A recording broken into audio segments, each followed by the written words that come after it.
ಸುನಿಲ್ ಎತ್ತಿರುವಂತ ಪ್ರಶ್ನೆ ನನ್ನ ಮನೆಗೂ ಕೂಡ ಹಲವಾರು ಬಾರಿ ಬಂದಿದ್ರು. ಈಗ ಅಧಿವೇಶನ ಸಂದರ್ಭದಲ್ಲೂ ಬಂದಿದ್ರು.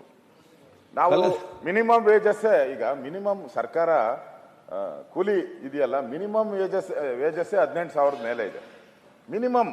ಅದು ಈಗಾಗಲೇ ಹಿಂದೆ ನಮ್ಮ ಅಶ್ವತ್ಥನಾರಾಯಣ ಅವರು ಇದ್ದಾಗ ಡಿಗ್ರಿ ಕಾಲೇಜ್ಗೆಲ್ಲ ಜಾಸ್ತಿ ಮಾಡಿದ್ದಾರೆ, ಡಬಲ್ ಇದು ಮಾಡಿದ್ದಾರೆ. ನಾನು ಮಧು ಅವರಿಗೆ ವಿನಂತಿ ಮಾಡುವಂಥದ್ದು, ಇದು ಯಾರು ಕೇಳಕ್ ಸಾಧ್ಯನೇ ಅಲ್ಲ. ಅದು ಸಂಬಳ ಕೊಡೋದು ನೀವು 3 ತಿಂಗಳಿಗೋ 4 ತಿಂಗಳಿಗೋ ಒಂದ್ಸರಿ ಸಂಬಳ ಕೊಡ್ತೀರ. ಅಷ್ಟುವರೆಗೂ ಅವ್ರೇನು ಹೊಟ್ಟೆ ಮೇಲೆ ತಣ್ಣೀರು ಬಟ್ಟೆ ಹಾಕೊಂಡಿರ್ಬೇಕಾ 3 ತಿಂಗಳು? ಅಟ್ಲೀಸ್ಟ್ ಕಾಲಕ್ಕಾದ್ರೂ ತಿಂಗಳಿಗೂ ಕೊಡಿ. ಹಿಂದೆ ಕೊಡೋರು ಹಿಂದೆ ಕೊಟ್ಟಿಲ್ಲ, ಮುಂದೆ ಅದು ಬೇಡ.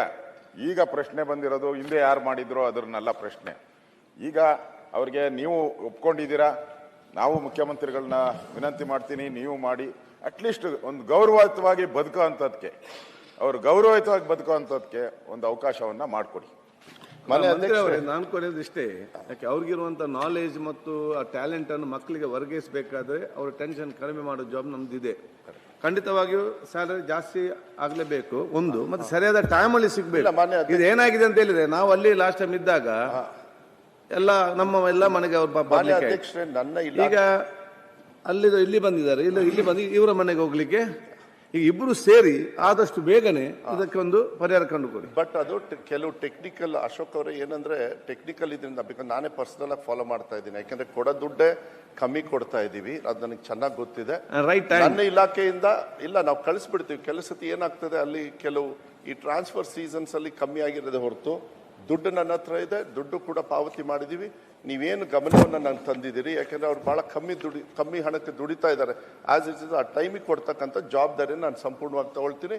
ಮತ್ತೆ ಅವರ ಸಂಬಳವನ್ನು ಕೂಡ ಹೆಚ್ಚು ಮಾಡತಕ್ಕಂಥದ್ದು ನಿಮ್ಮ ಮನವಿ, ನಮ್ಮ ಮನವಿ, ಮತ್ತೆ ಸಭಾಧ್ಯಕ್ಷರು ಏನಿದ್ದಾರೆ ಅದು ಮಾನ್ಯ ಮುಖ್ಯಮಂತ್ರಿ.